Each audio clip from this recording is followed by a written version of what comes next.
अगर आपने परीक्षा में यह कहकर फॉर्म भरा कि आप आरक्षित वर्ग से आते हैं, तब आपको अनारक्षित का लाभ नहीं मिलेगा।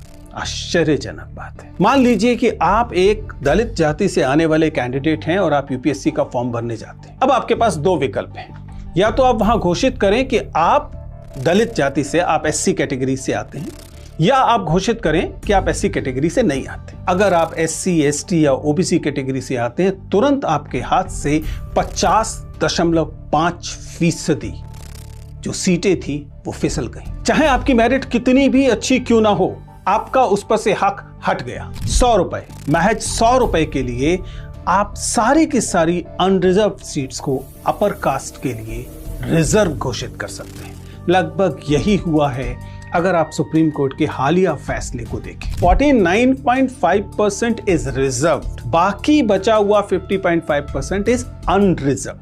उस पर किसी का आरक्षण नहीं है। उस पर एससी भी अपॉइंट हो सकता है, एसटी भी अपॉइंट हो सकता है, ओबीसी भी अपॉइंट हो सकता है और सामान्य श्रेणी से आने वाला भी अपॉइंट हो सकता है। आप पुराने रिकॉर्ड उठा के देखेंगे तो आप पाएंगे कि अधिकांश मामलों में जो अपॉइंटमेंट्स हैं अनरिजर्व कैटेगरी पर, वह ऊंची जाति के ही हो पा रहे हैं, इसलिए नहीं कि उनकी मेरिट बेहतर है। ओबीसी के कैंडिडेट्स इस बात के लिए अब सजा पाने वाले हैं क्योंकि वो ओबीसी। जरा सोच के देखिए कि अगर आपने ओबीसी के आधार पर कोई सा भी रिलैक्सेशन कभी भी लिया था, तो इसका मतलब होगा कि आपको कैडर एलोकेशन में, सर्विस एलोकेशन में किसी भी जगह पर अनरिजर्व के बराबर नहीं माना। नमस्ते दोस्तों, प्लीज सिट डाउन में आपका स्वागत है। आपको क्या लगता है ये तमाम पॉजिटिव डिस्क्रिमिनेशन, आरक्षण, इंक्लूजन, इस सब की कीमत क्या होनी चाहिए?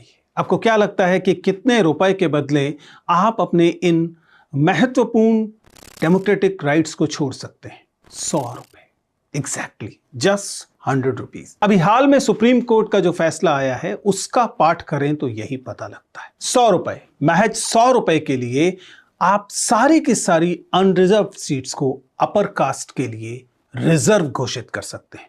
लगभग यही हुआ है अगर आप सुप्रीम कोर्ट के हालिया फैसले को देखें। सुप्रीम कोर्ट ने रिसेंटली एक वर्डिक्ट दिया जिसमें कहा गया कि reservation has to reshape how candidates from reserve category interact with the general vacancies. अब उन्होंने कहा है कि यूपीएससी जो है, यूपीएससी की जो परीक्षा है, उसमें अगर आपको अनरिजर्व कैटेगरी की कोई भी सीट चाहिए, तब आपने किसी भी स्तर पर किसी भी तरह का आरक्षण का कोई लाभ ना लिया हो। एकदम जस्टिफाइड दिखाई देता है कि आपने अगर आरक्षण का लाभ लिया है तो आपको केवल आरक्षित सीट में जाना चाहिए। लेकिन जब आप पूछते हैं कि आरक्षण का लाभ क्या है, तब असली खेल निकल कर आता है। वे कहते हैं कि अगर आपने कि परीक्षा में यह कहकर फॉर्म भरा